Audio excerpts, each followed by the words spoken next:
mean, they should lose to United. I mean, I'm not saying definitely, but they should. Bro, I don't even see them getting a point out of that, to be honest. Liverpool are in the shit, I mean.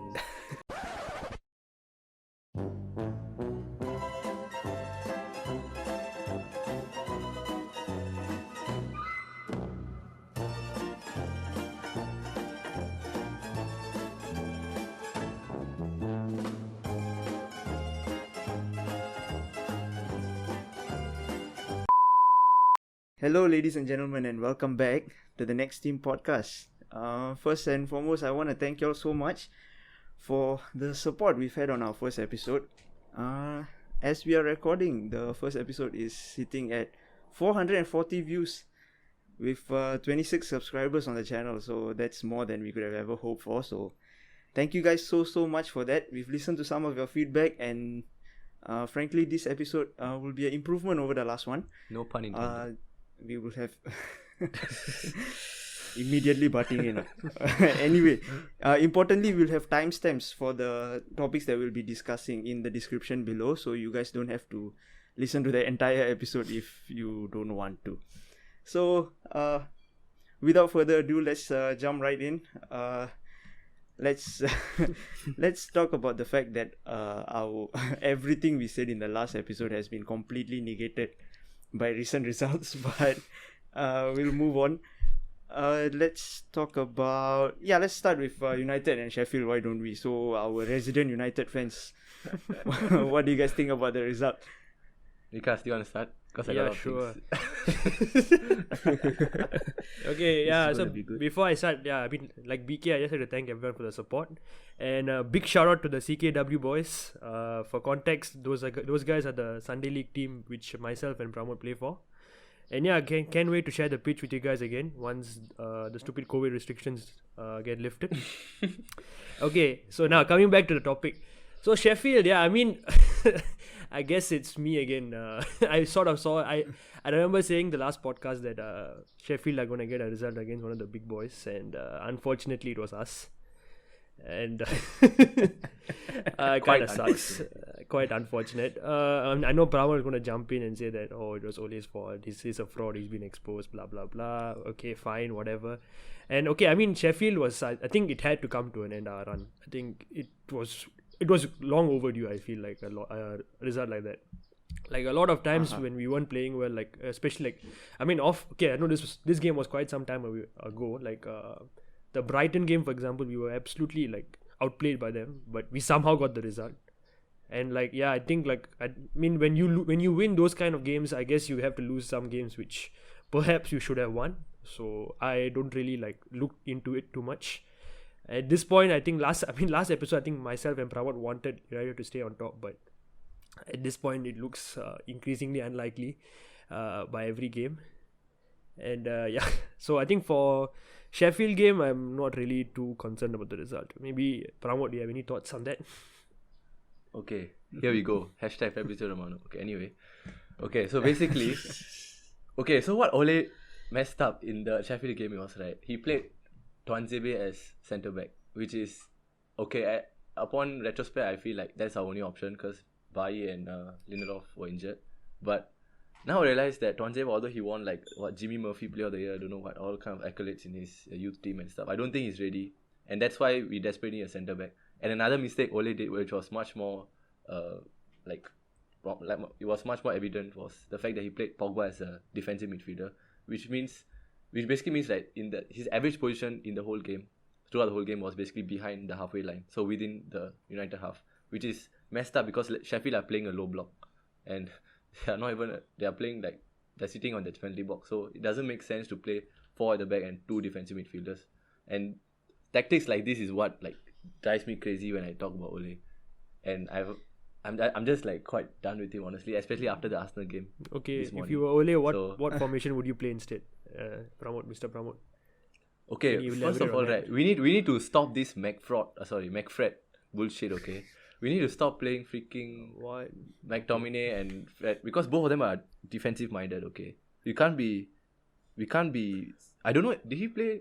Honestly, the success over our 18 game away record, right, is being built on both of them. being such I can barely believe what I'm hearing now, honestly. yeah, But I don't know what Pramod is on about lah. no, because it's working for you guys. Exactly. Anyway, Yeah. wait. Rolling back to the Tuanzebe thing, wasn't okay? So Lindelof was injured. Then who's the other? Who's the other centre back? Bailly had a back problem. So who else is he supposed to play? Yeah, I know lah. It's not his fault, but like you can't. I feel like you shouldn't. What? You just literally blamed him for tactics. Yeah, It's not his literally fault. just blamed him. No, for I'm saying playing it's not Tuanzebe's fault, but his best position is not even centre back, and I feel like he shouldn't be thrown into the deep end like to partner. No, but you have no choice. Fabinho is not a centre back, but he's playing centre back for Exactly. more than 20 games, 15 games for Liverpool. Like, it's just James Milner is not a left back, but he plays left back if needed. Like, I think that's more circumstances than like his own will to play him. Exactly. I mean, if he had a choice, he would play his best 11. Why would he want to start Tuanzebe? I mean, poor Tuanzebe. exactly. because He's you still a thought you were youngster. Sheffield lah. That's Not what he really. played. I mean, you yourself admitted that both of them were injured. Then what? How can you blame the manager for that? Yeah, no, but I admit that this is not a strong point for me to use against Ole. My stronger Okay, point is the fine. whole Pogba playing as a DM. This was like a point that So I just okay, wanted to so raise. what do you think Yeah. Pogba's best position is? I mean, like we've talked about. I think I think in he should United play itself. Okay, not go ahead. one. I think he hasn't found his best position, like proper where you can start all like throughout his time in United. I don't think he's found his best position. So what do you think is his best position then? I think he will function best in like a double pivot. You know, we play like this double pivot thing. So we put like two in front of the back four, right? So it's like Pogba, Matic, or like Fred, or like I don't know, Matic and I don't know lah. Wait, whoever didn't you say Ole played Pogba as a DM Yeah. against Sheffield? That's Yeah, exactly he what played because he- Isn't that because what? it's- Isn't That's that exactly what? what Pogba did. No, Yeah. but he should be given the license to move more forward. And the average, the whatever heat map or whatever shows that he didn't pass the halfway line throughout his entire game. And the That's fact that okay, Ole fair. didn't, Yesterday- Ole didn't bring him off uh, the pitch means that's what he's supposed to do. Which means he's not But using last his night talent. against Arsenal, Pogba played Left in wing. an advanced role for most of the time, but Correct. it Yeah. didn't really work out. Right? Yeah. Yeah, but As in, wait, no, but it's no, about the Sheffield. I get what you mean. I understand that Pogba plays better when he plays past the halfway line in a number 10 role or in a more attacking role or free role. I understand. But if situation calls for it, can you really blame Ole or not? I would blame him because he didn't take him off. Like in a sense, he gave him a job to do. Like okay, let's say he asked him to play number 10 or whatever, and then he didn't. He's staying staying behind in his own half. Then shouldn't him take him off and put in some other player? The fact that he's playing him on means he thinks that okay, this guy is doing what I told him to do, and it's quite unbelievable to think that you ask Pogba to stay behind his half. Like it doesn't make sense. What? No man. That's how I think about it. Because if that's what he's not supposed to do, then you take him off and substitute him, right? So why is he behind his half? According to the heat map or whatever, his average position was behind the half. And we're playing against low block, as I said. It's Sheffield United. They don't even have. Yeah, sorry, I'm just quite bewildered and dumbfounded. Let's move. But just to level the playing field, because do you blame Ole for the defeat to Sheffield United, or do you think it's just like a freak result? Like it's just one of those games. It's just one of those games. I don't think we played particularly badly, honestly. Like, nothing wrong with the way we played. Sheffield. Was Okay, to be fair, we in considered a Newcastle's defense, I deflection. feel like yes, the first goal was I feel it's a foul. Like the striker, I don't know his name, Burke is it? He ran onto De Gea and like prevented Yeah. Yeah, so I I guess mean, even the Tuanzebe, like the deflection was so unlucky. I mean, what can you do? The poor guy, he's a young kid, just came on. yeah. No other centre back. Okay, but I Yeah. guess so the problem with Tuanzebe's goal is like who's the guy who scored the goal? Who scored the goal? Who scored the goal? Burke, right? I think it Burke was the one Burke. that Yeah, scored, should be right? Burke. Okay. Yeah. So he was in a he was about 12 yards away from goal, and then he had a lot of space, correct? Mhm. Like, but that exact situation happened exactly like 10 seconds ago, like in the same run of play. So at first they took a shot and then it deflected off Tuanzebe and then it went out. I think Tuanzebe blocked it, or one of your players blocked it, and then the ball comes back in and you're in the exact same position. So that from a defensive standpoint is unacceptable. But I don't particularly think it's Ole's fault, but it's the kids are not the kids but the defenders, they are not, I would say they are not communicating properly. It's either that or they are I don't know, they're just not in it. Okay, one thing. When I say defenders, I really mean Tuanzebe, not Maguire. I mean, okay, one Because- thing is, right, sorry, Tuan Zibi actually had a very good. I forgot which team he played against in the Champions League. It's He had a PSG, very good PSG. game. PSG. He had a fantastic game, and he seemed like mature beyond his years. The way he played that match, and I mean, one bad game doesn't mean he's a bad player. And I mean, it's easy to be overcritical when we lose, but we haven't been losing that often, which is the truth the other fans have to face, lah. But yeah, I think shouldn't be too overly critical for one game. I think if it's a trend, I understand. I'm not criticizing him per se, but I'm just pointing out that defensively it's not good. Okay, like, fair. Yeah, I mean, to have I guess the that's fair. exact same. Fair. I mean, like objectively, yeah, I guess that's fair. Okay. So are we done with Sheffield United? I want to move on to Arsenal. Oh Man U yes. Yes. So last night it was Arsenal Man U, and most of you will know that it finished 0-0. But it could, in my opinion at least, it could have easily been an Arsenal win if it wasn't for some poor decisions by the Arsenal players in the final third. I don't think so. I don't agree. I don't agree. I don't think it was a clear Arsenal win. No. Definitely. I think it was a very it's- open game for a 0-0 game. But the thing is, had they taken their counter-attacking chances, right, they could have easily scored 2 or 3. Did you? Okay. We also- And United could have scored 2. Yeah. I hold my hands up and say I have no idea how you guys. Cavani how you missed guys- four. how Cavani missed the 2. I have no shooters. idea how he missed that. Honestly. Cavani missed 2. Yeah. Then Bruno had the open. Then Rashford, remember the one he freaking tried some saucy shit in the box. Correct. Yeah. So Oh, he dude, scored 4. honestly, no. But honestly, the drag back it worked, because he fainted the defender. Then what more? I would think he that do? one he couldn't do anything. Honestly. Like, Yeah, he was. I think he was in a position where he had to do that. He trick, should have taken I the mean, first the time. defenders closed down on him pretty quickly, so the angles were cut off for him. He didn't really. He could have taken that first time, I feel. Yeah, but anyway. Yeah, probably. Maybe we can go one by one on Yeah, their but- thoughts on the game, lah.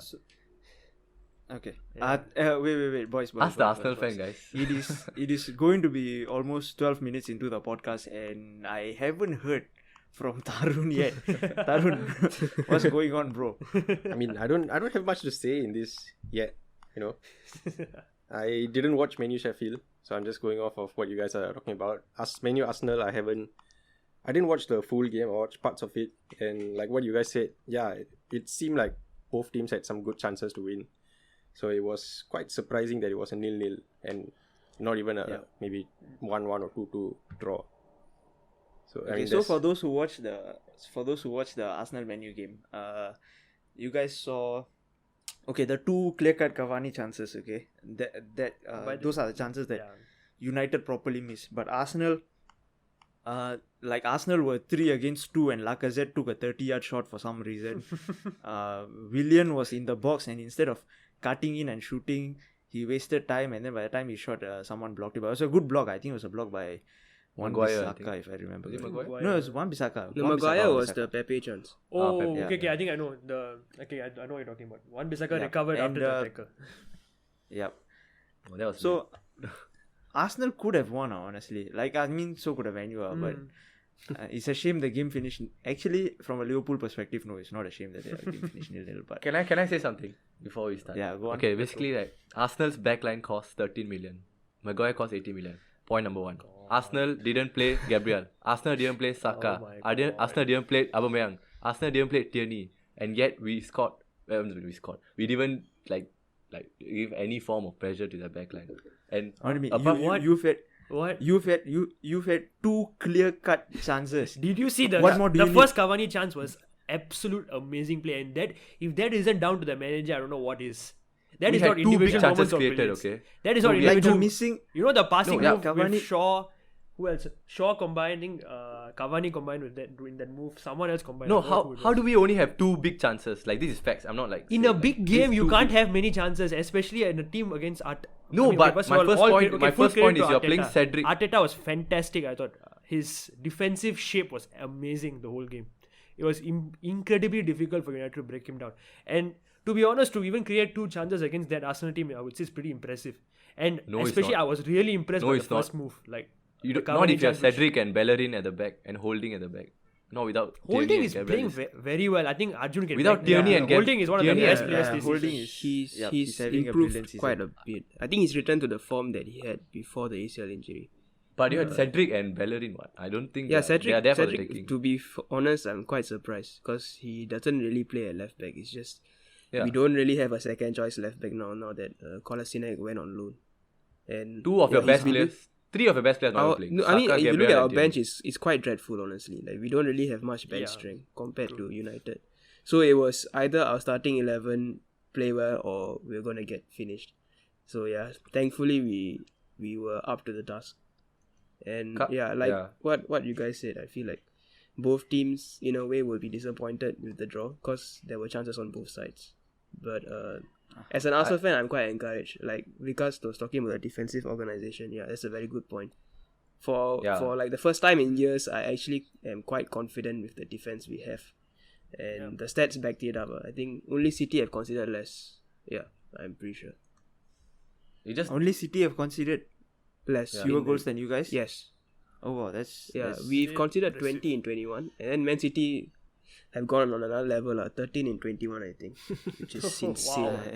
It's insane. Can't really, Stones and Diaz can't really against argue with rocks. that. Yeah, I mean, they didn't even play Stones for the Sheffield game. And guess who Lampard they is brought in on? the B They team, brought on what Lampard. Lampard is their second choice centre back. They're just broken at this point. amazing. Anyway, yeah, guys. So another stat about Bruno for the match against Arsenal, right? He had 7 forward passes. I was talking to Vikas before the podcast. 7 forward passes. So out of his 46 passes, he passed 7 forward. And you're attacking midfielder. You're supposed to put on the threat. Put on the what Yeah, they Bruno call was it? unusually quiet for his Yeah, standards. exactly. I mean, he has been quiet over the past 5 This is what I've Yeah, been saying. When players are quiet and individual players are quiet, nothing manifests as output because we don't have any form of system. Look at Arteta, he plays with the complex system. That's how he beat us at Old Trafford. So you play with this defensive complex system. Us is just, oh, you shoot one into the box. Oh, Cavani, oh shit, he misses. Or whatever. Then you shoot another one, oh, he misses again. Then Rashford, okay, tries this thing. But I You don't do see realize any that form where of play. Arsenal are in the table, right? I mean, I know they have a very good resurgence in form, but you do realize where they are in the table and where we are in the table, right? And I don't know. I don't even understand what you're talking about, Pramod. Honestly, No, what do you mean by where they are and where we are? Are you trying to say they're close or? You Like- still are Arsenal way better attacking. Exactly. In the attacking sense. You're much more confident in scoring goals. Honestly, you're I not think that it's far only back, been the ah. last 7 or 8 games where I've been able to create chances consistently. We're going to be take 6 them. points behind leaders and we could be 9 soon. That could become 12 soon. If we lose against Southampton and Everton, that's our next game. we So can it's not also going we to be can looking also good. we can also I mean, potentially it could, close same the thing gap. could Also. happen to Arsenal as well. I mean, Exactly. we could go on to lose to Wolves. I mean, they've always been a tricky fixture for us. Like, I'm not getting carried away by our form because, to be honest, it's still a very underpowered season. Sorry. I have a question for Pramod. So do you want defensive system like Arteta, or what do you want exactly? I just want a I remember system. you admitted last Okay. last podcast you admitted that I think we are playing the best football since Ferguson left. And Yes, the that's best true. under Ferguson we played attacking football. Under Ole we are playing attacking football. You can't expect necessarily a defensive structure. We had that. No, I'm not with probably expecting Van a Gaal- defensive structure. Van I'm not Gaal and expecting a defensive Mourinho. structure. Mourinho is like extreme. Okay, let's not go there. But what do you want from a United squad? You want us to play free flowing attacking football, or do you want us to just park the bus and get the results? Okay, let and me ride out? let me take Liverpool as a example. Okay, even without all their key players, right? You see how compact and how like they have this system. They can put like Fabinho in defense and like they still have a system to follow. Correct? Curtis Jones in midfield, blah blah blah, whatever. If we take out a certain player, do you think we can still perform or not? That's what I'm trying to say. We don't have a system in place. You get it? Man City, Liverpool have a system. Okay, You get personally, it? I don't think you guys are there yet. But it's not Ole's fault. Like, he needs time, what? Like, He's been managing for this 13 years, like- guys. He No, was no, no, he no. was In coaching the Liverpool- reserves at United since 2008. Okay, he's not a new No, manager no, like no. Arteta or whatever. Wait. Let me. Wait, I got something to say. This didn't happen overnight in Liverpool. You know, it's been 5 years since Klopp came to Liverpool already. How long has it been since Ole came? Give the guy some time. I would like, say if you want, it's been almost if you 3 want, and a if half you want years. players to, if you want players to fit into every single position, you must give the manager time to implement his vision first. It's been Yeah. 3.5 Who knows years. if Ole has that vision first? It's- But the thing is, the fact is, when Klopp came in, I mean, what we had people like Lallana and Borini and stuff like. It takes time. You can't expect to like, okay, suddenly you guys look like you are challenging for the title. Then suddenly you cannot be like, oh, then we must be like Liverpool. Like it doesn't work that way. No, I was You never guys I are was never challenging for confident. the I was never title, confident in play your winning the best league. football I just was. and mount the best challenge that you can. But you can't immediately expect to be like Liverpool. It takes time. And It's plus 3.5 Ole, years though. I think Ole It's has been done 3.5 enough years. to be granted some time and some patience. And the priority, I think, even now where they are in the table, and even when they were on top of the table, I feel like the priority was always to close the gap on City and Liverpool, and they've done that really, really well. Yeah. When you say he has done enough, do you mean like in terms of trophies? Because he hasn't won anything yet. As in, not trophies, just the progression in terms of style of play, your ability to get results. All that has improved. Undoubtedly has improved this season. I agree that he has had an influence in terms of man management. He has a better relationship with players, which Mourinho struggled to have. So maybe that's better. But in terms of like actually having a system, because we have all these players. I told you last podcast, so if we had Van Gaal managing these players, right, we'd be much better because he played with the system. Although it's a ridiculous system, just 1,000 long balls in the whole season, some nonsense like that. Whatever, it's still a system. We have a system. We maintain a system every match, like Man City and Liverpool. But now it's just freestyle. You're just going there, or you just like do what you want. It's just like I'm just quite annoyed at that kind of football. But yeah. Can I just jump in real quick? Yeah, sure. Wouldn't it be better to rely on your key players rather than have a system that doesn't work? What would you say? My man has a valid point right there. But your job as a manager is to create a system that can work even without key players, because you can never always And rely on Ole's them. system now is to let the players take So the wait, reins. Is So from you're what you agreeing are that saying. we rely on key players? Because last podcast some of you said I was wrong. No, but Okay, no, to the no wait. Okay, for the remaining three of you guys, I understand that this is very hard to let slide, but we spent 20 minutes on this topic, so we need to keep it moving. It's so hard to let go, but Okay, I'll just finish. More- I'll just finish more up on with the like next 30 episode seconds. I'll just finish up with 30 seconds. Okay, I'll just finish up. Okay. Okay, So go on. essentially, what my point is, right, with the amount of talent we have on the bench, you look at compared to Arsenal's bench, we have like Van der Beek and Telles and all these kind of players, Matic on the bench. With the amount of talent on the bench, we should perform much better than a 13 million backline and like a striker who does front flips for a living. You know, we cannot be focusing on freaking using our like Rashford and Bruno, and it's just damn annoying. Honestly, I'm kind of pissed off. Not gonna lie.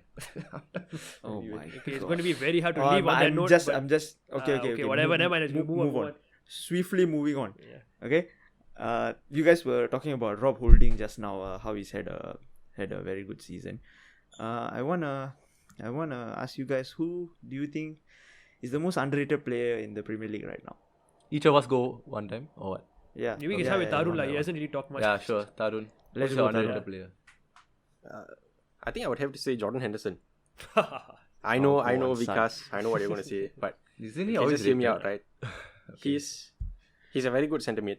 I mean, he might not be world class, I will admit that, but he's a very good centre mid. But you look at how he's been playing at centre back recently, whether it's partnering Fabinho or he partnered Nat Phillips, and he's been very good at centre back as well, which is, I don't know, it's not something I expected. I don't think anyone else expected it, to have a player who started off as a right mid in his career and he moved down to centre mid, then defensive mid, and now he's a centre back and he's doing that job so well as well. And he's been such a good leader on the pitch. He's been such a vocal player. It's something that I've been listening to more with the no crowd noise and stuff. It's been more noticeable recently. So I think my vote will have to be Jordan Henderson. Okay. Might not be world class, but he gets I the job just done. like to say something here. I mean, I know I give Henderson a lot of shit for. I mean, it's just me as a United fan. It's fun to take the piss out of Henderson. But I mean, credit where credit is due. I think he deserves the praise he gets, and it's as difficult as it is for me to admit it. I think he really deserves whatever he's getting. The Champions League, his Premier League medal, whatever. I think he's really led from the front. To be fair to him. Greatest Liverpool captain of all time? Question mark? Hey, this guy, Mark Albright. I mean, he lifted a trophy that Gerrard couldn't even bear to lift. You all know the podcast rule, right? No inside jokes. So I don't want to hear Mark Albrighton being mentioned again. Okay, wait. Okay, just so it doesn't seem like I'm repeating. My pick was also going to be Jordan Henderson. Here's a stat that you guys might not know.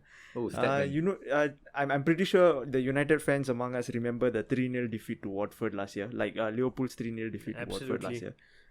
Yeah. Henderson didn't play in that game. And remember last episode I said we got 3 out of 15 points. Henderson didn't play in, if I'm not wrong, 2 of the games. He didn't play against Burnley, which was our first defeat in 68 home games, whatever. And then he didn't play against, I don't want to run my mouth too much, but he didn't play against one of the other matches also. So he's like, when he is out, we quite visibly suffer. Like the results back it up. All the times we are dropping points. Like if it doesn't start, we are dropping points or we are losing. And I think if people talk about Van Dijk's impact on Liverpool, but since Henderson has been here so long, no one really talks about his impact because it's been sort of gradual. 5 years ago when Klopp came in, you look at the Liverpool squad and you would put Henderson as one of the people who will be on their way out. But here he is, probably the second or third most important player in the team actually. So it's people still give him too much shit, I feel. They don't give him enough credit. And the guy has won, like in 2019 and 2020, he won 4 trophies. I mean, he was part of the team that won 4 trophies, but the fact is he led them to 4 trophies. He's the captain. So people should just give him more credit. Yeah, definitely he That's should be what I feel. applauded for his on-field and off-pitch, what do you call it, like leadership. I remember there was one video of him just shouting at the teammates. Oh and yeah, stuff I've like seen that. Yeah. Yeah. Yeah, he does that a lot. Yeah, it's He definitely a loves very good swearing leader. at the ref. Yeah. Arjun. I was actually going to say Fabinho, not in terms of being underrated, but maybe because of how many important players there are in the Liverpool squad. But his versatility, like his consistency, just how solid he is wherever he plays. He's a very, very good player to have in your squad. And I think he's deputized quite impressively in the absence of Van Dijk as well. So my pick would be Fabinho. Wow. Okay. 3 Liverpool players, Absolute fantastic. field day for Liverpool. Okay, come. The Man U fans. Ramo can start Go on, first. say. Okay, I got one like proper one. Then I got one like for debate. Okay. So Okay, my proper one will be Emi Martinez. Arsenal. Oh, the one interesting Arsenal choice. sold off. Okay. Because you see how Emi Martinez progressed. Like, he's clearly vying for the number 1 spot in Argentina, which I think currently is Romero, but yeah, it's not that difficult to surpass him. But anyway, it's Wow. It's very evident how he has made the backline given the backline more protection in Villa, considering how much they have improved over this season, and definitely with Villa having more attacking threat, Barkley, blah blah, Traore, Grealish, all this. It's also evident that they are improving as a team, and I think Emi Martinez has a very important role to play in that, and he's not being given the plaudits to the point that we should be giving him. And the fact that Arsenal sold him was kind of I would say dumb move, but because they now don't have a backup keeper, because the Icelandic guy is a joke. I don't know whatever name. What is his name? I mean, we didn't really Runarsson have or a choice. He wanted Yeah. to leave. Yeah, no, I To me, it's know, the I best know. out of what is what we could do with the situation at hand. We I still have a what very I good think? number 1 in Leno. Yeah, but if there's no think- Leno, it's going to be but okay. I that's think another Emi Martinez didn't know how good he was until he started playing for Arsenal. And then suddenly he plays as like, holy shit, I'm actually pretty good. He's been there for and like then of 10 course years. he was you know. 27, he's 28 this year, I think. And he wants first team football. I mean, you can't blame him. I think he's too good for number 2 keeper, honestly. Yeah, exactly. Yeah, that's true. So you He's- can't but- really but blame he's Arsenal not a for like selling him. You might as well cash in on him while he has some value, because No, it's I mean, it just could that have gone you're- any other way. It No, could it have just doesn't been make a purple sense that patch, y'all went to and buy then he goes to like Aston another Villa number and he 2 gets keeper. found out. But, yeah, Why okay. would we choose him over Leno? Leno, who has been doing it for a way longer period, and even this season he's been absolutely magnificent for us. I mean, the United game, the save he did against Fred, Yeah, that was a very good save. I mean, yeah, that was Fantastic, heading for the top yeah. corner. Yeah. true. Okay lah, maybe I take that back. I take that back about the fact that I said it's a dumb move, because I understand he wanted to leave. It's not like you didn't want to pay him more or what, but okay, but but still, Emi Martinez is an amazing keeper. He should be going to another level. I feel he should be playing at Champions League club, honestly. But yeah, let's see. Okay, what's your okay, second so my second one. Okay, this is controversial. Okay, so what does underrated mean? Underrated means people don't give him the credit as much as credit is supposed to be given. Watch him say Messi. Oh, come on. Okay, so the player I want to talk about is Jesse Lingard. The guy's talking absolute nonsense. I've never heard so much rubbish in my life. He's a much better player. Okay, he's a much better player than people actually think he is. And I feel like the loan move to West Ham, right, is going to actually prove to people how good actually he is. Underrated means that's the meaning of underrated. You don't give him enough credit, and it's just the patches that he produces are actually good. He scored a winning goal for us in the FA Cup. If that was done in the 1990s, right, we'd be praising him like Ole, because that's what Ole did, and that's what's saving his job now. He just scored one freaking goal in the Champions League final and then became a legend. So look at what Jesse Lingard did for us under Van Gaal. You are comparing Jesse Lingard to 1999 treble. No. Ole is twice the player that Lingard is. No, I'm just saying that. One thing is comparing Lingard.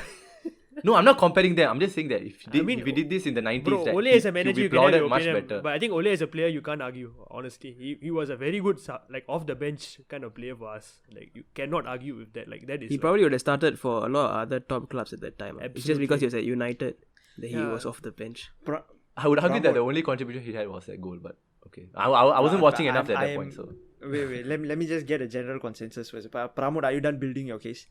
Yeah, I mean that's my point with Jesse Lingard. It's just up for debate. Any of the other guys, do you agree with him or not? Okay. As a United fan, can I just first of all, Lingard. I'm not gonna say he's gonna fail at West Ham or something like that. He could be a fantastic success, to be very honest. But that's what I mean by underrated. Yeah. I mean, I can sort of see what he's trying to say. Like, I mean, underrated maybe is too strong of a word, but perhaps at another club like West Ham, he could actually prove his worth. Like, I think there was a time where Lingard was actually pretty decent for our club. Like, yeah, I think FA Cup final. Yeah, I mean, he to be fair, he scores in the big matches. Like, he has that kind of pedigree. I mean, I know all the other fans are going to jump in and start attacking both of us, but to be fair, I think I actually kind of find it fair. Yeah, I cannot believe what I'm hearing. I cannot even believe he's in the conversation. You're talking about a player who went 2019 with 0 goals and 0 assists. No, but you should look at his off pillow happened to him. He had like issues with family. Someone committed suicide or something. I don't know. He had like mental health issues. I'm sorry, you're on 100k a week. I mean, I footballers have understand problems. I understand BK's concern. I think I'm saying underrated is a bit of a stretch. It's too much of a stretch actually, but. Yeah, maybe overly criticized. No. Yeah, I mean that's a better word. Maybe. Yeah, overly criticized perhaps. Yeah, but I mean, I want to talk about the personal life thing. I mean, it's true. Okay, it's bad. It sucks. Okay, I'm sorry for what happened to him. But we are talking about on the pitch. You can't bolster your argument that Jesse Lingard is a good player because he lost someone close to him or he had family issues or all that. No, we are talking stats, and the stats say that in 2019. In the Premier League, he had 0 goals and 0 assists. But to be fair, the team he was surrounded with wasn't the team they were playing now. Cavani wasn't there. Bruno wasn't there. He was playing with Pereira, Diego Dallo, all these kind of players. So you're not what am I hearing? No, I'm saying, okay, my end of the That's no excuse.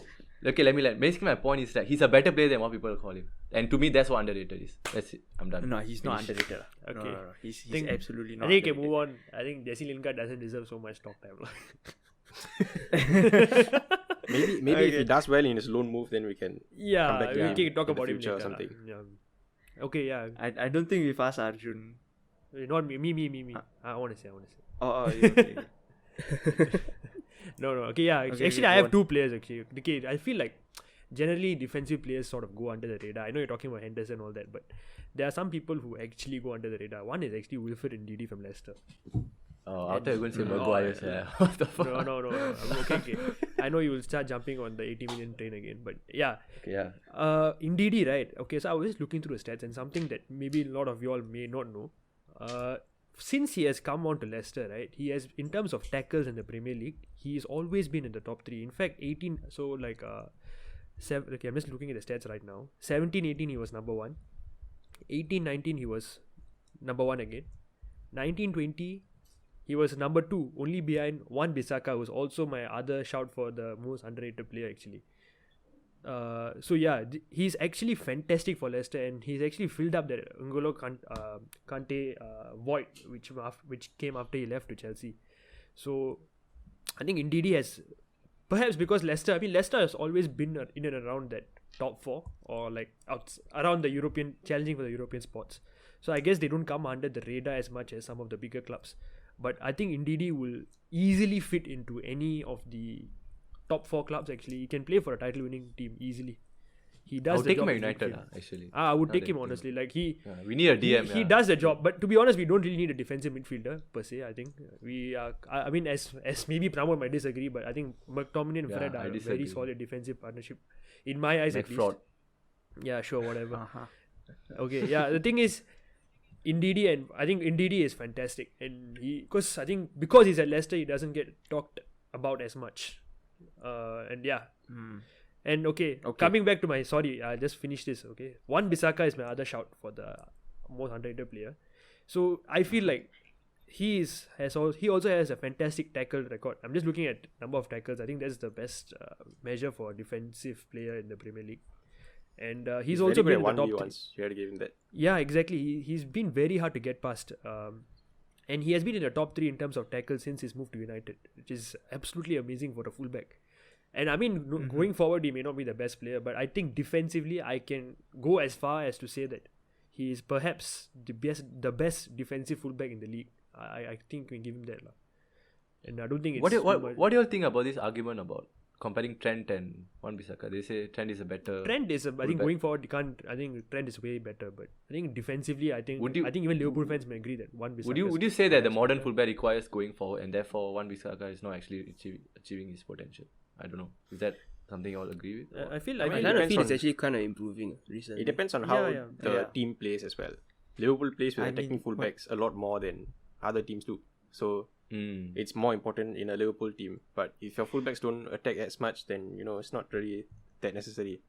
Personally, I feel whenever Wan-Bissaka crosses, he just doesn't cross the first man for some reason. Okay, but my thinking is as a right back, as it's a bit contradictory because I support Liverpool and we have Trent, but as a right back, your primary job is you're part of the back line. As long as you defend well, it's fine. Your attacking can brush up over a few seasons, so there's no problem. I think Wan-Bissaka defensively is definitely a better right back than Trent. Definitely. He's been caught out of position actually a few times this season. But the thing about him is that he gets saved, like he gets let go because he's damn athletic. Like he got that genes too, and then he got that legs, the spidey legs. Who Just are we stretches talking his about? legs out. Wan-Bissaka. His positioning and footballing IQ is not the best, but he gets like people don't talk about that side because he somehow stretches his legs and people. It's not about positioning. His slide tackling is amazing. I mean, I remember some of the City games last season. Sterling is still in his back pocket, honestly. Somehow against Sterling, he just turns into some god, honestly. That's why I think the other day Sterling played on the other side against Shaw. Alright, boys. Alright. Yeah, I but want anyway, to keep it moving. moving on. Sure. We are 37 minutes in. Yeah. So much for recording a shorter episode. Anyway, next, okay. As everyone knows, Lampard unfortunately got sacked this week. I called it. So Big boy friend. Right after most of us said he's not going to get sacked this season. Yeah. Oh, that's a. And the next day he gets sacked. Yeah, that's a. I mean, yeah, so everything we said in the last episode has just it's Gone down the irrelevant now. It's just lovely timing. I think we jinxed it. Yeah. Oh, wow. Okay. So my question to you is: should Chelsea have given Lampard more time? And is Tuchel's time at the club going to be any different? Okay. Can I answer first? Okay, you go first. Yeah. Sure. Okay. I don't think Chelsea should have given Lampard more time because they simply because. Oh wait, actually no. Okay, they could have given him more time actually because he has had a full season with them. They finished 4th last season, correct? They finished 4th. Yeah, right? they finished 4th, Yeah. correct. Okay. But they that's a finished 4th last regression season. from the previous season. That's a what? A regression. They downgraded because they were third. went place, from right? Okay, to but 4th. I mean, new manager cut him some slack. But now the thing is, okay, I think the two big contributing factors, I mean, apart from results, is the apparent lack of impact from Timo Werner and Kai Havertz. So from Chelsea's point of view, it's like, okay, we've backed you, we've gotten you the players that you want, then why aren't we getting results? Like, why aren't the players performing? And Chelsea, a club as trigger happy as Chelsea, the most trigger happy club in the Big Six. Yeah, the most trigger happy club in the Big Six. He should have been given more time, but I can't say that I didn't see this coming. And about Tuchel, his time is not going to be any different. I really don't think so. I think he's going to finish this season, maybe get them. They are currently 10th in the league, 30 points with a game in hand, and I do not see them finishing past what, 5th. I don't see them going past 5th. Like 5th, it's the best case scenario for them. I feel personally. And next season the same thing is gonna happen, and I think he's gonna get sacked. Yeah, I mean, yeah. Fair point. I think Chelsea as a club I have have the to. history. Wait. I have to say this. Just watch him in 20 years' time become Chelsea's Alex Ferguson. This is not going well for the podcast. Okay. Can I say something who about wants to go Tuchel? next? Just to add on what BK said. Yeah. So Okay, go basically, on. Tuchel also has this problem with the board members. That's a big problem.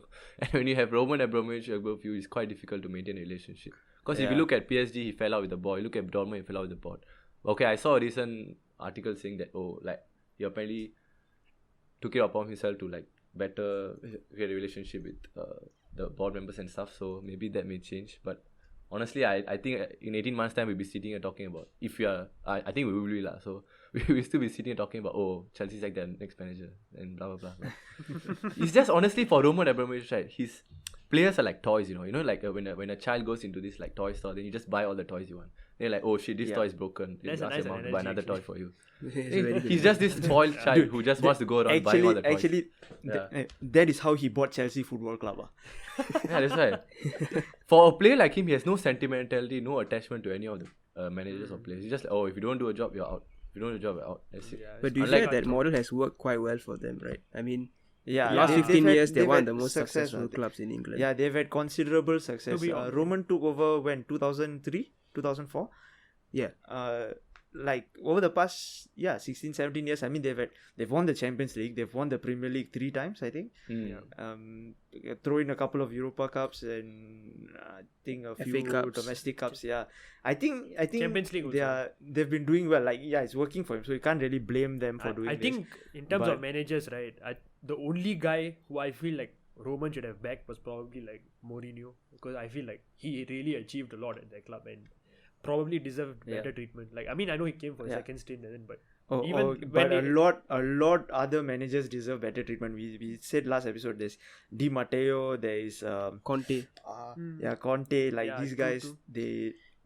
they also deserve better treatment. that's the problem. Yeah. But the person he should have backed is Mourinho. I feel To be that. honest, the only reason But- why I expected this time to be different is that because of the The romanticism history that associated Frank with it. Lampard has with Yeah. Chelsea.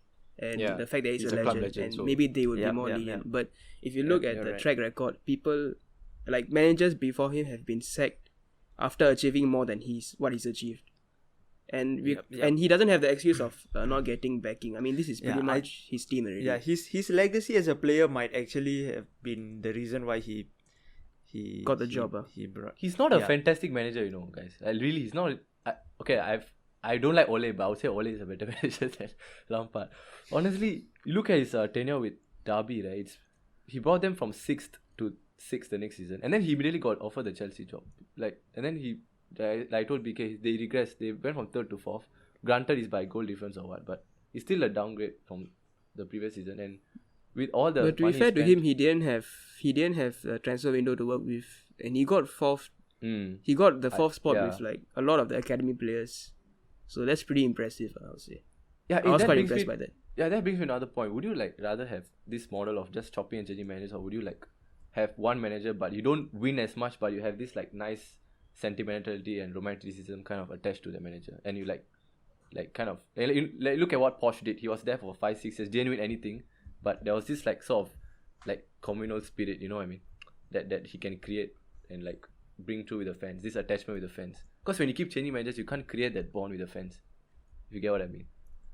And yeah, what do you guys think about that? Yeah, but I feel in the modern game, it's not going to happen as often as the last 20 years with Wenger and Ferguson. nowadays, if you don't get results within the first 2 to 3 years, you're out the door. Yeah, there isn't that accommodating environment anymore. Everything is like people's opinions of a manager can change after one bad game or one surprisingly good game. I don't think people have the patience anymore for that. Like, they just want immediate results, especially for the big clubs. Like, how do I say? Like Ole was actually in danger of losing his job, right? Before they all went on that run. Yeah. So that just speaks to how demanding it is right now for. We are very fickle-minded, lah. Football fans are just fickle-minded. We just like flip-flop every single time something goes for us or against us. Yeah, it's fickle. But that's what makes football fun. Who are you accusing of being fickle-minded, Pramod? We are all fickle-minded. So Football fans in general. in some extent, we are always But this is that's what makes football fun. I'm just gonna put up the Spider-Man meme. You know, the one where he's pointing to himself. How am I fickle-minded? I'm never fickle-minded.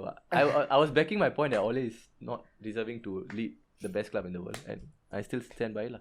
Okay, let's move on. Yeah. Okay. Okay. Moving on. Still on the topic of managers. I wanna, since we talked about Mourinho and stuff. What do you think is better, long-term success at one club or success at many different clubs? Go on. Anyone? Or do you guys want me to start first? I'll get the ball. Yeah, go ahead. Yeah, sure. Okay.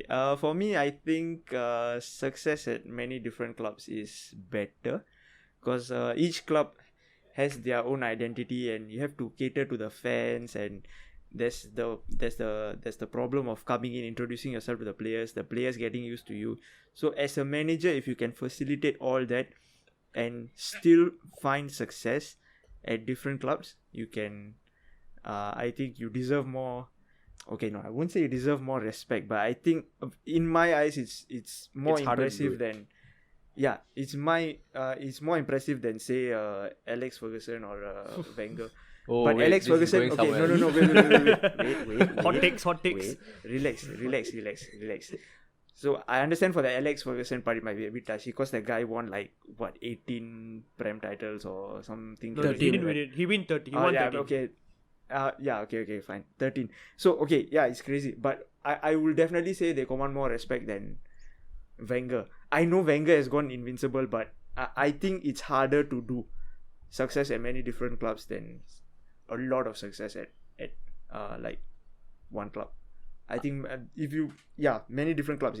I think I would disagree, because my childhood was the one of the best childhood as a United fan, because I saw Liverpool and stuff getting ripped apart. Okay, granted, we're not always winning lah, but I saw 8-2s and 6-1s every day. You know what I mean? So Every day, that was okay every week lah. Okay, every week at newspaper, because no computer, right? So newspaper. Anyway, so that was wait. Let me forget the fact that there's no computer. You guys didn't win 8-2 every week. No, those were the times. Ask Arjun, he would know lah. Yeah. I guess. I'm just. There was always at least a 5 goal. winding you There up, was I'm always winding at you least up. a 5 goal difference. Okay, that's my point. Move on. So, so Carry anyway, on. So that was basically amazing childhood because of this sentimentality and this attachment I had with Ferguson. He was there for such a long time throughout my childhood. I felt that instead of him, if there was some other manager was coming in and out, right, there won't be this that bond won't be there. I feel, you know what I mean. And I know you said Alex Ferguson is not. Maybe it's an anomaly for this argument. I don't know, because he's the best manager ever or what. But no, but personally, but I the feel question is which is better, but in terms of football, not in terms of how the fans feel. But success is also appealing to fans, because without fans, there's no football. Right? That's my definition of success. No, man. There's success on both sides of the argument. It's just whether it's one club or many different clubs, different clubs. You can be successful like Guardiola at Pep, but do the fans feel as attached to Guardiola as United fans are to Ferguson? No, because there's no okay, there's that's no a minus attachment. point. But would you say that takes away from Guardiola as a manager? I don't think it does. Yeah, it definitely doesn't. But that attachment with fans, that, like I said, the sentimentality that kept Lampard his job for this long, all that is missing. If you keep changing managers, and I feel that's a big part of football. Uh-huh. When fans sing your name on the stands and stuff, that's very important to the sport. And I feel if you keep changing managers, their attachment is gone. And when you bring some random guy from another country in, it makes it worse, because it's very hard to create a bond again, unless you immediately start firing. But yeah, I don't know. Let's see about that lah. But yeah, that's how I feel. Anyone have anything to say? Actually, I just had to add on. Like, I mean, okay, the emotional side is always there, but I feel especially at this current day and age when, like, I don't think we've seen a manager that has actually managed to stay at a club for the long term. Even like, so let's say someone like Poch. I mean, I think if you were to ask someone at that point in time when he was at Spurs, you would think that he would actually stay longer than his 5 years, even when times were bad. And I think and in this day and age, if you manage to stay like for such a long period of time, I think that is a fantastic achievement, because you have actually ridden the dark times in your club, and you've also enjoyed a reasonable amount of success. So I think like in this day and age, if you're able to sustain a job in as a manager, I think you should be given where credit is due. I mean, you should be given credit where credit is due. So yeah, I think I'm on the side with Pramod in this argument, where I think success at one club is actually better than success at many different clubs. And I think no disrespect to the other managers who have achieved, like for example, Mourinho has won everywhere he's gone. But for me, I personally still hold some respect to people like Ferguson, Wenger, who has actually, even Moyes. I mean, he spent like 12 years at Everton. I think that is a fantastic achievement, and he brought them from a relegation-threatened club to actually challenging for European spots. So I think those kind of managers also deserve a lot of praise. They do, but my argument is that every time if you are a manager and you go to a new club, there is a set of challenges. There's a set of challenges that if you get wrong, like if you don't manage to overcome them, it ruins your entire term at the club. For example, getting control of the dressing room, managing the egos of the players, pandering to the fans, or like, no, not pandering, I mean satisfying the fans, like playing the kind of football they want to play. Or if you want to change your identity, you have to be very, very careful. So that kind of stuff, as you move on to each club, you have those set of challenges, and they get harder every time. I feel as time goes on, they get harder and harder and harder, because if you have success, your reputation follows you, so there's more pressure on you to perform. So if you are changing clubs again and again and again, changing the people that you're working with, and you can prove that you can still have success despite all these changing variables, I think you deserve more. But I would say praise. that maintaining success is also equally hard. Like look at what Klopp is doing. He's bound to be one of the best managers in Liverpool history if he continues what he's doing for the past 4 years, for the next 5 years. So let's say he has this 10-year period. He's not going to do, but let's say he stays. Yeah, but you have the same years. challenge if you go on different clubs also, what? But to almost win the league, and then to win the league next year, and then to win the Champions League, isn't that harder than to like work with changing variables? Because you're like trying to maintain your level, which is harder than like improving, I would say. No, doing that with the changing variables, that's harder. That's my point. But how are you going to do that if you're not in a certain club for at if least you as a certain- manager finish runner-up in the Champions League final, and then you move on to another club, and then you win the Champions League final the next year, hypothetically speaking, that is more impressive. But you're changing two variables there. You're changing the club and you're changing. You get what I mean? Yeah, which is harder. But then it's Hence they deserve more credit. Okay, Interesting point. Okay, Actually. fine. I mean, yeah. Yeah, that's a good point. I see can that. see I both see sides, that. to be fair. Yeah. Okay, Tarun, yeah, go ahead. Yeah, I mean, I can see both sides, but I think I would have to weigh in with Vikas saying, because like especially in today's football context, we change managers so often, like we're literally just talking about it. So I think if you can prove to the fans, you can prove to the board that you have the success, you have what it takes to produce success in the long term, and you can keep your job, that's more impressive, I would say. That in itself is is more impressive. Like you see what Klopp has done, for example. I think if we had a different board or something, we might have had him. Yeah. We might see him leave after the first couple of years. But I think he has proven to the board, he has proven to the fans that he is capable of producing the success that we are looking forward to, and he has done it in recent years. We won the Champions League, won the Premier League, and might still have a chance of winning something this season, and he looks like he's staying here for the long term, which I feel is a harder job than jumping around clubs and winning something here and there. I think Liverpool fans of all fans. Interesting. I didn't expect so much, like so much people to agree with the other side of the argument. But okay, it's No, as in, eye-opening. Actually, where's I can Arjun see on this spectrum? Actually, oh yeah, sorry. Carry on. As someone who's watched Arsenal for a lot, I would say there is a limit to the long-term patience. Yes. I mean, I've 22 always years, respected Wenger for what he achieved. I feel like people scapegoated him for what happened in Arsenal, like the constant regression that we had for maybe like his entire second half of his career at Arsenal.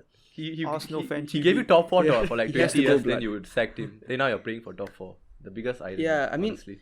To be honest, yeah, there's this argument right now that rival fans are trying to say that, oh, like look at where you are at now. Maybe you would have been better off sticking with him, which I guess is a fair argument. But even under him, you could see that we were still regressing. Like we finished outside the top 4 for the first time, and then the season after that we couldn't even win the Europa League.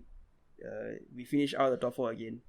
And he honestly left us in quite a bad state. You know, he left us with a oversized squad. He left us with players that are just not at the level required to play for Arsenal. Yeah, so for me, I think But managers need to know Yeah. that at some point, if it's not working out, they need to switch clubs and try to find success somewhere else. And I think that's actually more impressive. Because But it takes equally- courage That's an to- interesting take. Actually, that's a very interesting take. it takes more courage to like go out of your comfort zone and try and re-establish your reputation, which I don't know, maybe Wenger, because he felt a bit comfortable at Arsenal, and to be fair, he does love the club. He could have left us for Real Madrid, he could have left us for PSG years ago, but he truly did care for the club. But I just feel that because of how comfortable he got, he did not make the effort to evolve with the times, and he was at times too idealistic. And even though that kind of syncs well with how the Arsenal fan base likes to see football played, it didn't work out for us in terms of results, in terms of trophies. So yeah, that's my take. Equally, he did give you like one of your best times, I think, in recent Yeah, history. no, as in like Yeah. overall, like Yeah. very, very successful period. I mean, 22 years, 10 trophies. Mm. I mean, that's a pretty decent return. But it could have been way better is what I'm trying to say. Because like, I feel like he made a very big mistake of disassembling our invincible squad and our double winning squad in the early 2000s. And then when that happened, he didn't quite have the I guess just the ability that Ferguson had to rebuild squads. And then at that point, I think he should have left, because I feel like if he left at that time, I think he would have gone to another top club and actually probably achieved a lot more. Okay. Mm. Yep. Yep, I can see where you're coming from. Anything else to say? If not, I'll move on to the next segment. I think it's at the end of the day, it's just about this bond. Like for me and Arjun, we can relate perfectly because he's born to Wenger and I'm born to Ferguson because of the long-term tenure at the club. It's just unbeatable. So you cannot take that away. And even though maybe Ferguson didn't win that's as fair. much, That's I would fair. say. But Ferguson actually kept winning, so Yeah. he No, but I'm can't- saying it's not even really if a even if he fair didn't, comparison. I would still have I think this. that's the main difference. If you see your manager stay at your club without the success that you expect of him, then obviously you're not going to be happy with it. like, yeah, if But if Ferguson you- went through something similar to what Wenger went through, I think he would have been sacked. Because at United, the standards are way higher and they're not as patient. You know, you get what I mean? Yeah, so like, Yeah, I get what it's you not that we didn't value our bond with Wenger. It's just that we realized that the time was simply up. And I still maintain to this day that we should have got rid of him sooner. Because, Yeah. like, When He do you just- think it was the right he time just to put get us. rid of him? I think the time was when we beat Chelsea in the FA Cup final 2017. I think that was the time for me to go. Because we were in the Europa League, you know, our squad, it was very evident that we needed a rebuild. And yeah, he just didn't have it in him to do that job, because he hasn't been able to do it since the Invincible. So what's changed now that he can do it now? So that's my thinking. I mean, no disrespect to him. I still respect him. I just think that he's not the answer. Emery wasn't the answer either. I mean, the jury is still out on Arteta, but at least I'm seeing some progression in that sense. Y'all could have treated him better when he left. That's the difference between Ferguson and Wenger. When Ferguson Sorry? left, he was given no, the way y'all treated him before he left, calling him a dinosaur, calling him extinct. Whatever. I mean, again, you don't. I mean, you have to see the point where Ferguson was successful till the end. So obviously, there's not going to be any but- like negative sentiments building in the fan base against him. He I won know, the Premier League title in his last season.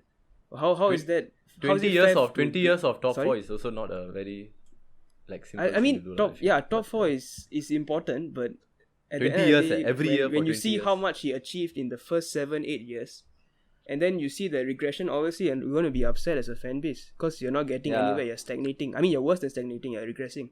So yeah, I just don't see how that point stands. I don't know lah. Yeah, but I get your point. Interesting. Okay.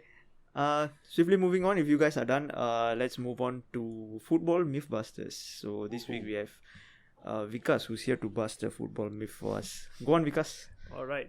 Okay, guys. So I actually have two, and some of you may already know these two, but I mean, too bad if you already know it, lah. But yeah. Okay. So okay, one was actually about this was quite some time back. Roy Keane on Haaland's dad. Yeah, I think most of you guys know this incident. Yeah. Yeah. Wait, So, can I yeah. say what I think happened? Then you correct me if I'm wrong. Sorry, I couldn't hear you. No, can I say what I think happened? Then you correct me if I'm wrong. Okay, sure. Actually, I don't know what happened. Go on. Dude, what? Oh my god.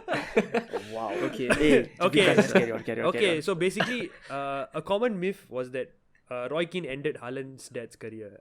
Finch Haaland. Okay, yeah, that was his dad's name. Okay. So actually, it wasn't Roy Keane who actually ended his career. So interestingly, it's just coincidence that after Roy Keane's tackle, Finch Haaland actually never played a full game after that, and he actually retired because of surgery on his left knee and not his right knee. Right knee was the one which Roy Keane tackled on. So that's Oh, interesting. so are you saying there's still a chance who was Haaland the can come actual to United? culprit? Culprit was just himself, I guess. He So hit there's his other leg. So it was nothing to do with Roy Keane. I mean, even in the interview, actually, he maintained that it apparently still hurt, like the Roy Keane's challenge. But that was not the reason why he actually retired from the game itself. Although So there's still United a fans chance- like to... There's like still a to talk chance that about Haaland how- may come to United lah.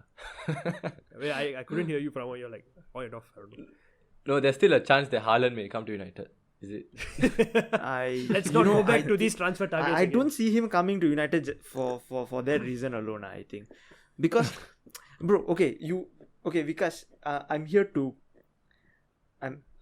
to counter this because I have sufficient information on this topic, and Keane actually stated in his biography there was an act of vengeance over Haaland for the for his previous tackle 3.5 years ago. Yeah, it is. I'm not saying that So- it wasn't. I'm just saying that it wasn't the reason it ended his career. That's the thing. That's my point here. I'm not saying that Roy Keane didn't have any vengeance or it was. I mean, it was definitely malicious. Wow, gone are the days where Yeah. footballers used to kick each I'm other just out of the place. All I'm saying is that the common myth here was that Roy Keane was the one that ended his career, which wasn't the case. It was actually his own injury. So that is the myth I'm trying to bust here. Hmm. So, yeah, Okay. hope I wish clarifies footballers that. were more like how to say confronting nowadays.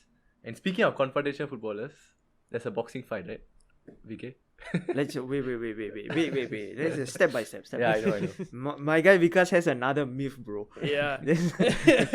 Okay, this might be a Okay, bit. Vikas, I mean, carry I don't know how you guys going to receive this, but some of you may actually have already read about this.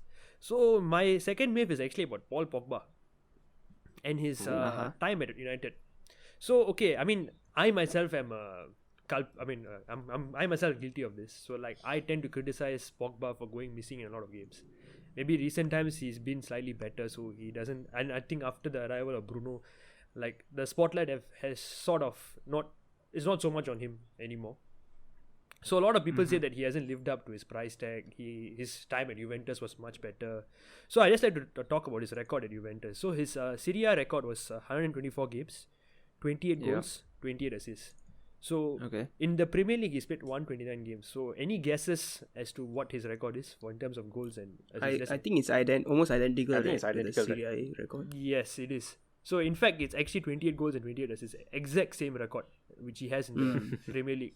So I mean, the myth here, I guess, is he's actually a flop since he came to United. I mean, I think we know about football transfers nowadays where clubs are paying astronomical figures for players, and I mean this was even before the Neymar transfer. It's actually the world record transfer at that point in time. But I think these price tags put an unnecessary.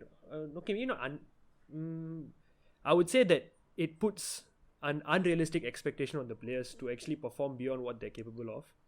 Perhaps this is my take at least, and I think most of us can agree that Premier League is actually a much more physical league, and a lot of players who do well in other European top 5 leagues actually don't do as well in the Premier League. So if you were to compare his stats between Serie A and Premier League when they're identical, you could technically think that he's actually lived up to his potential as a proper midfielder. Okay. Yeah. Okay, So, can I? Okay. So, the thing is, okay, so when he was at Juventus, he was 20 to 23, right? yeah. It says it's 2012 to 2016. So he was actually 19 to 23. So at that age, so those stats are impressive.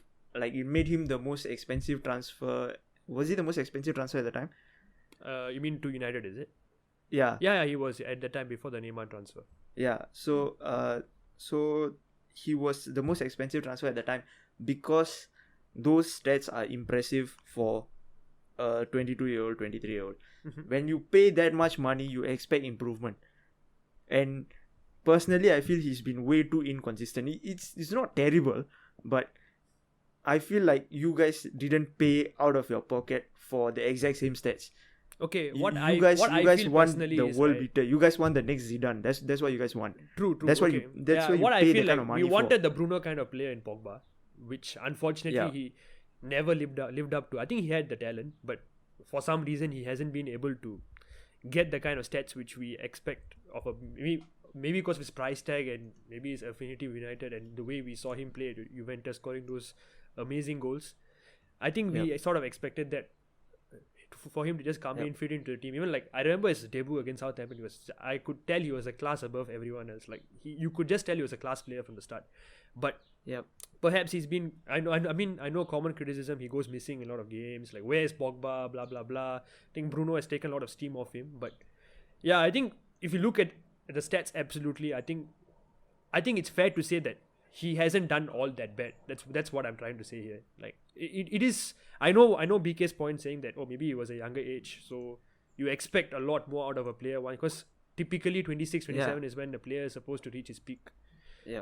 But I mean, considering the fact that this is one of the toughest leagues in the world, and the fact that I think like the price tag itself puts an unrealistic expectation on a player.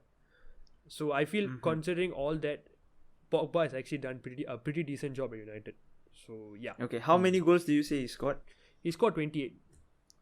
28. Okay, Bruno Fernandes, who came in last year for you guys, already has 19 league goals for you guys. Yeah. Okay. So- no. What I'm so saying is, I think there's a Pogba stark is nearly difference as good as when- Bruno. That's my point here. Actually, I just feel he wasn't that good at all. That's my point here. Yeah, okay, fine, fair. But I think he's just fallen but- short of expectations. Like yeah, I think people he's are fallen expecting way the short world of him. Like they expectations. were talking about title challenges after he was signed. Yeah, Like, that's there the was a thing. lot of hope placed on him, and I mean, it's quite unfair to place that kind of expectation. But unfortunately, he fell short of it. I wouldn't say he's a flop, but he wasn't what I don't think he was what United fans expected. Absolutely. Yeah. Another thing is also I think what we got in Fernandes was an absolute bargain. He was What, yeah, 50 he million, was 47 supposed to be the million, if I'm not he wrong. was Yeah, supposed to be 47. the Yeah. Honestly, I'm quite was- surprised how well he's adapted, because I thought he's coming from the Portuguese league. Like, yeah. will he be able to adapt to such a higher standard? And he's actually done it. So fair play to him. Yeah. Okay, one so we were more thing, actually one more thing. thinking Can I of finish? skipping this topic, Okay, but never since he's mentioned it, now we have to go back. Zlatan versus Lukaku boxing match. So Hey, this is a what are nice- you- this is a nice what are talk, you nice- guys? nice debate, Well, okay. actually, right. Okay, first of all, let me just say, I saw the video of the incident. It doesn't look like a boxing match at all. Like the incident that Lukaku just kisses Zlatan on the forehead. Look at it. Oh yes, I'm looking at it right now. It's just a bit of love, from one world class striker to another. He's one leaning into ex-United it. striker His to lips are okay. So Lukaku's lips are on his forehead, and Zlatan is straight up leaning into it. He's like, yes, give me more, give me more, give me more. No, Why was my- this a topic to be discussed? Who suggested it? Come on, take it away. I Why suggested should we it, but my thing is, who do you bet your money on? That's the thing. You're comparing at 1.9. Like I think Arjun saw him bro, on live, right? my I think money he says is he was on like Zlatan. double the size Lukaku of. is huge. Yeah, and Zlatan has a black belt in like martial arts Yeah, and whatnot. Zlatan has a black belt, bro. I'm backing Zlatan all day, every day, bro. I still think Lukaku can do a madness. Lukaku is pretty. Andy, When- and what's the guy? when- Andy Diaz, is it? The underdog. Oh, and I mean, Lukaku isn't that unhealthy. He's in pretty good shape. No lah. I compared mean, to Andy. yeah, it's just a fun debate. Lukaku just scary, honestly. Outright, I wouldn't want to mess with Lukaku. I will bet my money on the guy who has a right foot so strong that he can do a bicycle kick from 40 yards out and the ball doesn't bounce before it goes into the net. I have my money on that guy. Okay, fair enough. If you're talking MMA, so I feel like he'll know how to take him apart. The guy if you're recovered from talking an MMA, that's ACL it, injury in 6 months, so hard to argue with that. 6 months is Lions don't compare insane. themselves to humans. That is insane. Like, you look at Van Dijk, he's supposed to be the world's best defender. I mean, okay lah. I mean, this is like What? unfair. This is a bit unfair on Van Dijk. Yes, I know. But I'm just saying 6 months is insane. Let's putting it out there. Like 6 months recovery time is it is really something else. Okay, that completely unnecessary segue aside, I think are we doing dub of the week, L of the week this week? Yeah, might as should well we? go for it. Okay, I'm gonna start with the L of the week. L of the week is Lampard for getting sacked. If you guys don't have any qualms with that, then we can fix that as L of the week. Yeah, fair enough. So L of the week. So our L of the week goes to Lampard officially, and now dub of the week. Does anyone have any nominations at all? Any contenders?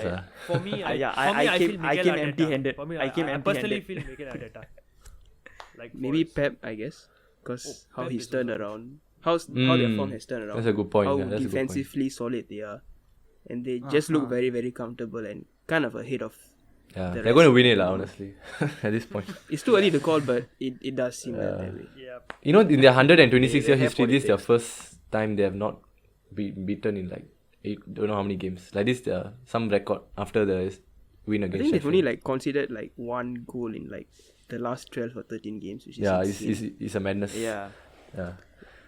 Okay, yeah, sure. No more Fraudiola, but I mean, if he wins another title, that's what, like 3 titles in 5 years. That's pretty impressive. Boys. yeah, but not as impressive. Okay, never mind, I'm not going there. Anyway, We're gonna go around in circles again. No, go for it. Wait, dub of the week is not going to Pep Guardiola, bro. Oh, wow. why? Let me tell you why. No, what Guardiola has done is very impressive, but I've just found something that is insane. Okay, so FC Chapecoense, you guys remember the team that tragically lost all yes. of their players in the plane crash? They just won the Brazilian Serie B on goal difference. Wow. Nice. Oh, not bad. Insert That's claps. undisputed. That dub was of the like 5 years ago, right? The crash. week. 3 Yeah. or 4 years ago. They lost. That's- They lost yeah, the that's- entire yeah, team. The fair play. manager, the president, everything. Oh, that's great. That's Like great. Oh, that's- Wow. yeah, and the okay. remaining survivors, like one of them had an amputated leg, and I think the other one had an amputated arm. I can't remember correctly. So Damn. this is immense. Even though it's the second tier, it's incredible. That's a I feel think good personally, moment. It's a huge Yeah, I mean, that's fair yeah, enough. that's very a that's a moment. feel good. Yeah, it's feel good moment. So he managed to rebuild the club from scratch in 5 years. That's madness. yeah, they did, because Wow. yeah, it's quite crazy. Respect. So I assume if they won the Brazilian Serie B, they are going to the Brazilian Serie A. So Yeah. I Hopefully they think so, keep right? going Actually, I'm well. not sure. Yeah, And they can stay but up in the Serie A. So well wishes for FC Chapecoense from the next team podcast. Final thoughts. Does anyone have anything else to say? If not, we can end the show. I think that's about it. Hmm? I think if not, think that's me about and, it. I think That's me and about it. Pramod can go on for another few hours, but Yeah, I have a lot of things to say, but There is not really enough how to do. time. There's not enough time in this world to listen to all of Pramod's hot takes. it's not hot takes if it's. we are just. Hey, I back my points with facts. Okay, honestly, it's actually facts. I'm not like just waffling like what people will say. as tempting Pramod as it Super is, compilation coming out.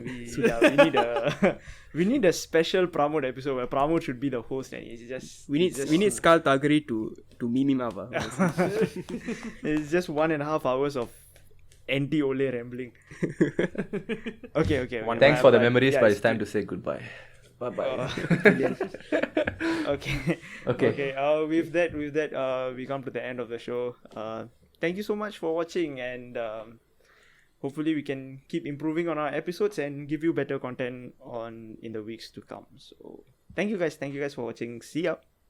She and I enjoyed some banter together.